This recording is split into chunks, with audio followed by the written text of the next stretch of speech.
നമസ്തേ, ഞാൻ ശിവൻ, പാല brilliant study സെൻറ്ററിൽ നിന്നും. നീറ്റ് 2025 റാങ്ക് അനുസരിച്ച് ഓൾ ഇന്ത്യ തലത്തിലുള്ള MBBS, BDS, BSc നഴ്സിംഗിൻ്റെയും അതുപോലെ കേരള മെഡിക്കൽ റാങ്ക് ലിസ്റ്റ് അനുസരിച്ചുള്ള കേരളത്തിലെ MBBS, BDSൻ്റെയും ഒക്കെ കൗൺസിലിംഗ് ഷെഡ്യൂളുകൾ രണ്ടാം ഘട്ടം പ്രഖ്യാപിച്ചിരിക്കുന്നു. നമുക്കറിയാം, ഓൾ ഇന്ത്യ തലത്തിലെ ആദ്യഘട്ട അലോട്ട്മെൻറ്റ് കഴിഞ്ഞ് രണ്ടാം ഘട്ടത്തിന് ഓപ്ഷൻ രജിസ്ട്രേഷൻ നടന്നുകൊണ്ടിരിക്കുകയാണ്. നാളെ 14-ാം തീയതി വരെയാണ് ഓപ്ഷനുകൾ റീഅറേഞ്ച് ചെയ്യാനായിട്ടും പുതിയതായിട്ട് കൊടുക്കാനും ഒക്കെയുള്ള അവസരം. ഗവൺമെൻറ് മേഖലയുടെയും അതുപോലെ തന്നെ ഡീംഡ് മേഖലയുടെയും ESI കോളേജുകളും ഒക്കെ ഓപ്ഷൻ കൊടുക്കാനുള്ള അവസരമാണ് നാളെ വൈകുന്നേരം കൊണ്ട് തീരുന്നത്. ഓപ്ഷൻ രജിസ്റ്റർ ചെയ്തിരിക്കുന്നവർക്ക് ഓൾ ഇന്ത്യ തലത്തിൽ അത് ലോക്ക് ചെയ്യണമെന്നുണ്ടെങ്കിൽ, മറ്റാരും മാനിപ്പുലേറ്റ് ചെയ്യാതെ അവനവൻ്റെ ചോയ്സസ് സെക്യൂറായിട്ട് വെക്കണമെന്നുണ്ടെങ്കിൽ നാളെ വൈകുന്നേരം 4 മണി മുതൽ ചോയ്സ് ലോക്ക് ചെയ്യാനുള്ള ഫെസിലിറ്റി ഉണ്ട്. ലോക്ക് ചെയ്തില്ലെങ്കിലും നമുക്കറിയാം, നമ്മളെ അലോട്ട്മെൻറ്റിൽ ഉൾപ്പെടുത്തും. അങ്ങനെ നമുക്ക് 17-ാം തീയതി ഓൾ ഇന്ത്യ രണ്ടാം ഘട്ട അലോട്ട്മെൻറ്റ് വരും.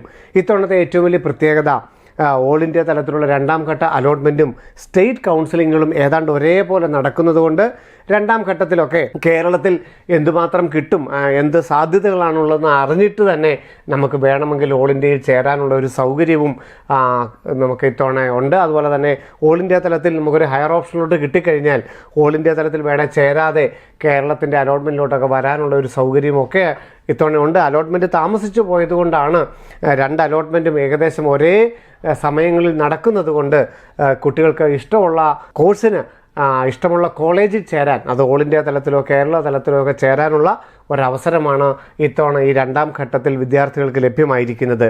മറ്റൊരു പ്രത്യേകത, ക്ലാസ് തുടങ്ങുന്ന ഡേറ്റ് മാറ്റിയിട്ടില്ല എന്നുള്ളതാണ്. ഈ അധ്യയന വർഷത്തെ ക്ലാസ്സുകൾ സെപ്റ്റംബർ 22-ാം തീയതി മുതൽ തന്നെ ഔദ്യോഗികമായിട്ട് ആരംഭിക്കും. നമുക്കറിയാം, രണ്ടാം ഘട്ടവും മൂന്നാം ഘട്ടവും ഒക്കെ തുടങ്ങിക്കഴിഞ്ഞിട്ട് മാത്രമേ നമ്മുടെ ഇവിടുത്തെ കേരളത്തിലെ ഗവൺമെൻറ് മേഖലയും സ്വകാര്യ മേഖലയും ഒക്കെ റെഗുലർ ക്ലാസ്സുകൾ ആരംഭിക്കുകയുള്ളൂ. പക്ഷേ ഓറിയൻറ്റേഷൻ ഉൾപ്പെടെയുള്ള ക്ലാസ്സുകൾ സെപ്റ്റംബർ 22-ന് തന്നെ ആരംഭിക്കുമെന്നുള്ള ഷെഡ്യൂളാണ് ഇപ്പോൾ MCCയുടെ വെബ്സൈറ്റിൽ പ്രസിദ്ധീകരിച്ചിരിക്കുന്നത്. അപ്പോൾ നമുക്ക് ആദ്യം ഓൾ ഇന്ത്യ ഷെഡ്യൂളിലോട്ട് ഒന്ന് കണ്ണോടിക്കാം. ഓൾ ഇന്ത്യ അലോട്ട്മെൻറ്റിൻ്റെ ഷെഡ്യൂൾ അനുസരിച്ച് 14-ാം തീയതി 1 മണി മുതൽ, അതായത് നാളെ ഉച്ചയ്ക്ക് 1 മണി മുതൽ 15-ാം തീയതി രാവിലെ 8 മണി വരെയാണ് ചോയ്സ് ലോക്ക് ചെയ്യാനുള്ള അവസരം. നമുക്ക് ലാസ്റ്റ് സമയം എല്ലാം കൂടി ഒന്ന് നോക്കിയിട്ട് തീർച്ചയായിട്ടും ലോക്ക് ചെയ്തിട്ട് വേണമെങ്കിൽ പ്രിൻ്റ് ഔട്ട് എടുക്കുക വെക്കാനുള്ള അവസരമാണ്. ഇനി പുതിയതായിട്ട് ചോയ്സ് ഒക്കെ കൊടുക്കണമെന്നുണ്ടെങ്കിൽ അലോട്ട്മെൻറ്റ് ചോയ്സ് ഫില്ല് ചെയ്യാനുള്ള ലാസ്റ്റ് സമയം 15-ാം തീയതി 8 മണി വരെയാണെന്നുള്ളത് ഓർക്കുക. 17-ാം തീയതിയാണ് ഫൈനൽ അലോട്ട്മെൻറ്റ്, രണ്ടാം ഘട്ട അലോട്ട്മെൻറ്റ് പബ്ലിഷ് ചെയ്യുന്നത്. അപ്പോൾ 16-ാം തീയതിയോടുകൂടി പ്രൊവിഷണൽ ആയിട്ടുള്ള അലോട്ട്മെൻറ്റ് പബ്ലിഷ് ചെയ്യും. ഏത് കോളേജിലാണ് കിട്ടാനുള്ള സാധ്യത എന്നൊക്കെയുള്ളത് നമുക്ക് 16-ാം തീയതി തന്നെ അറിയാം. 17-ാം തീയതി അലോട്ട്മെൻറ്റ് വെബ്സൈറ്റിൽ വരും. 18-ാം തീയതി മുതൽ 25-ാം തീയതി വരെയാണ് ഓൾ ഇന്ത്യ തലത്തിൽ ഒരു അഡ്മിഷൻ കിട്ടിയാൽ MBBS, BDS, BSc nursing, government കോളേജുകൾ, അതുപോലെ തന്നെ ESI കോളേജുകൾ, എയിംസ്, ജിപ്മർ, അതുപോലെ തന്നെ ഡീംഡ് കോളേജുകളിലൊക്കെ പ്രവേശനം കിട്ടിയാൽ ചേരാനുള്ള ലാസ്റ്റ് ഡേറ്റ് സെപ്റ്റംബർ 25-ാം തീയതിയാണ്. ഇനി നമുക്ക് നോക്കേണ്ടത് MCCയുടെ സൈറ്റിൽ തന്നെ പ്രഖ്യാപിച്ചിരിക്കുന്ന സ്റ്റേറ്റ് കൗൺസിലിങ്ങിൻ്റെ ഷെഡ്യൂളും കൂടെ നമുക്കൊന്ന് പരിശോധിക്കാം. MCC.nic.in എന്ന വെബ്സൈറ്റിൽ ഏറ്റവും പുതിയതായിട്ട് പ്രഖ്യാപിച്ചിരിക്കുന്ന സ്റ്റേറ്റ് കൗൺസിലിങ്ങിൻ്റെ ഷെഡ്യൂളാണ് നിങ്ങൾക്ക് കാണാൻ സാധിക്കുന്നത്. 15-ാം തീയതിക്കും 25-ാം തീയതിക്കും ഇടയ്ക്ക് അലോട്ട്മെൻറ്റ് നടത്തണമെന്നും 30-ാം തീയതിക്കുള്ളിൽ കോളേജിൽ ജോയിൻ ചെയ്യണമെന്നുള്ളതാണ് ഇപ്പോൾ സ്റ്റേറ്റ് കൗൺസിലിങ്ങുകാരോട് പറഞ്ഞിരിക്കുന്നത്. ഇതനുസരിച്ച് കേരളത്തിൻ്റെ allotment date Kerala entrance commission പ്രഖ്യാപിക്കും. കേരളത്തിൻ്റെ വെബ്സൈറ്റിൽ നോട്ടിഫിക്കേഷനായിട്ട് വരും. മിക്കവാറും 15-ാം തീയതിയോടുകൂടി തന്നെ ഓപ്ഷൻ കൺഫർമേഷൻ ആരംഭിക്കും. 15-ാം തീയതിയോടുകൂടി വിദ്യാർത്ഥികൾക്ക് ce.kerala.gov.in എന്ന വെബ്സൈറ്റിൽ പ്രവേശിക്കുകയും തങ്ങളുടെ നിലവിൽ കിട്ടിയിരിക്കുന്ന സീറ്റിനേക്കാളും താല്പര്യമുള്ള കോളേജുകളിലോട്ട് മാറണമെന്നുണ്ടെങ്കിൽ MBBSഉം BDSഉം ഗവൺമെൻറ് മേഖലയും സ്വകാര്യ മേഖലയും, അപ്പം കിട്ടിയ കോളേജിനേക്കാളും ഹയർ ഓപ്ഷനിലോട്ട് മാറണമെന്നുണ്ടെങ്കിൽ, അല്ലെങ്കിൽ ഹയർ ഓപ്ഷൻസ് ഡിലീറ്റ് ചെയ്യണമെങ്കിൽ, അല്ലെങ്കിൽ ഹയർ ഓപ്ഷൻസ് റീഅറേഞ്ച് ചെയ്യണമെങ്കിൽ 15-ാം തീയതി മുതൽ അതിൻ്റെ ഷെഡ്യൂൾ വരികയും നമുക്ക് വെബ്സൈറ്റിൽ നിന്ന് ഓപ്ഷൻ കൺഫർമേഷനുള്ള സൗകര്യമുണ്ടാകും. അതോടൊപ്പം തന്നെ പുതിയതായിട്ട് വന്നിരിക്കുന്ന കോളേജുകൾ കാസർഗോഡും വയനാടും എല്ലാ വിദ്യാർത്ഥികൾക്കും ആവശ്യമെങ്കിൽ അവനവൻ്റെ ചോയ്സിനകത്തേക്ക് ഫില്ല് ചെയ്യാനുമുള്ള അവസരമായിരിക്കും 15-ാം തീയതിയോടുകൂടി കേരളത്തിൻ്റെ വെബ്സൈറ്റിൽ വരുന്നത്. ആദ്യത്തെ അലോട്ട്മെൻറ്റിൽ ഒന്നും കിട്ടാത്തവർക്കും അവനവൻ്റെ ചോയ്സുകൾ നിലനിൽക്കണമെങ്കിൽ ഓപ്ഷൻ കൺഫർമേഷൻ നിർബന്ധമാണ്. കേരളയുടെ വെബ്സൈറ്റിൽ. MBBSനും BDSനും ഒക്കെ നമ്മൾ ഓപ്ഷൻ കൊടുത്തിട്ടുണ്ടായിരിക്കും.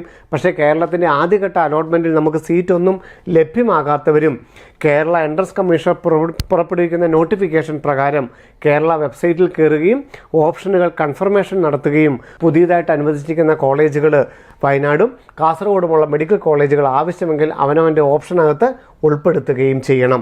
അലോട്ട്മെൻറ്റിൻ്റെ ചേരാനുള്ള ലാസ്റ്റ് ഡേറ്റ് 30-ാം തീയതിയാണ്.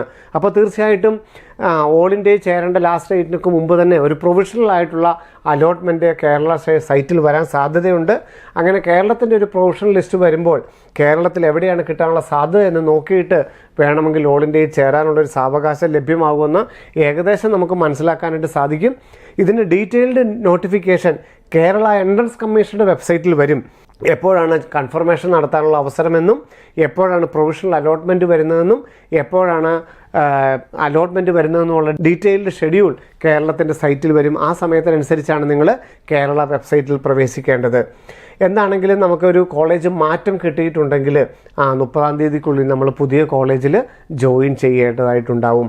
അപ്പോൾ ആദ്യത്തെ കോളേജിൽ പോയി സർട്ടിഫിക്കറ്റുകളും പൈസയും ഒക്കെ മേടിച്ച് വേണം രണ്ടാമത്തെ കോളേജിൽ നമുക്ക് പോയി ചേരാനായിട്ട് കേരളത്തിൻ്റെ അലോട്ട്മെൻറ്റിൽ. അപ്പോൾ കേരളത്തിൻ്റെ സ്വകാര്യ മേഖലയിലെ സീറ്റ് വർധനമൊക്കെ നമുക്കറിയാം. ഏതാണ്ട് 5ഓളം കോളേജുകളിൽ 50 സീറ്റുകളൊക്കെ വെച്ച് സെൽഫ് ഫിനാൻസിങ് മേഖലയിലും സീറ്റുകൾ കൂടിയിട്ടുണ്ട് എന്ന് അറിയുന്നു. അതിൻ്റെ സീറ്റ് മെട്രിക്സ് ഒക്കെ കേരളത്തിൻ്റെ സൈറ്റിൽ 15-ാം തീയതിയോടുകൂടി വരും. അപ്പോൾ കേരളത്തിൻ്റെ സാധ്യതകളൊക്കെ നമുക്ക് ആ സമയത്ത് ചർച്ച ചെയ്യാം. അപ്പോൾ ഇപ്പോൾ ഷെഡ്യൂളുകൾ നോക്കി നിങ്ങൾ കൃത്യമായിട്ടും ഓൾ ഇന്ത്യ സൈറ്റിലും അതുപോലെ തന്നെ കേരളത്തിൻ്റെ സൈറ്റിലുമൊക്കെ നിങ്ങൾ ആവശ്യമായ ഭേദഗതികൾ വരുത്തുക. കേരളത്തിൻ്റെ സൈറ്റിൽ കേരള എൻട്രൻസ് കമ്മീഷൻ നോട്ടിഫിക്കേഷൻ പ്രസിദ്ധീകരിക്കുന്ന മുറയ്ക്കായിരിക്കും നിങ്ങൾക്ക് ഓപ്ഷൻ കൺഫർമേഷനുള്ള അവസരം വരിക. ഓൾ ഇന്ത്യ അലോട്ട്മെൻറ്റിൽ നമുക്കറിയാം ESI മെഡിക്കൽ കോളേജുകളിൽ ആദ്യം 10 കോളേജുകളാണ് ഉണ്ടായിരുന്നത്. ഇപ്പോൾ ബീഹാറിലെ ബിട്ട മെഡിക്കൽ കോളേജും നോയിഡ ESI മെഡിക്കൽ കോളേജും അങ്ങനെ 12 കോളേജുകളാണ് ESI മെഡിക്കൽ കോളേജുകളായിട്ട് ഓൾ ഇന്ത്യ തലത്തിൽ വന്നിരിക്കുന്നത്.